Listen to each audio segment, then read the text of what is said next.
ভাই তুই ব্যস্ত আছিস? একটু কথা ছিল। না ব্যস্ত নেই, কিন্তু তুই এখানে কি করছিস? তোর বউয়ের না আজকে ডেলিভারি?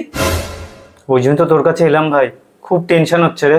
अच्छा আরে এই সময় টেনশন একটু হয়, ठीक है। তা বলে তুই হাসপাতাল থেকে চলে আসবি এভাবে? আরে ভাই ডেলিভারির টেনশন না, তুই বুঝতে পারছিস না। কয়েকদিন আগে বউকে নিয়ে একটা সাধু বাবার কাছে গেছিলাম। উনি বউয়ের হাত দেখে বলেছে যেদিন তোমার বাচ্চা হবে সেদিন বাচ্চার বাবা মারা যাবে, সেই জন্য টেনশন হচ্ছে। আজকালকার দিনে তুই এসব মানিস বিজ্ঞানের যুগে? बात तो सही है। ভাই দাঁড়া দাঁড়া দাঁড়া, হসপিটাল থেকে ফোন এসছে। হ্যাঁ, আমার ছেলে হয়েছে? আচ্ছা আচ্ছা, ঠিক আছে ঠিক আছে। হে ভাই, আমার ছেলে হয়েছে।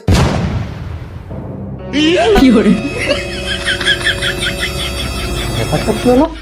সাধু বাবা তো বলেছিল বাচ্চার বাবা মারা যাবে, তাহলে ও কেন মারা গেল?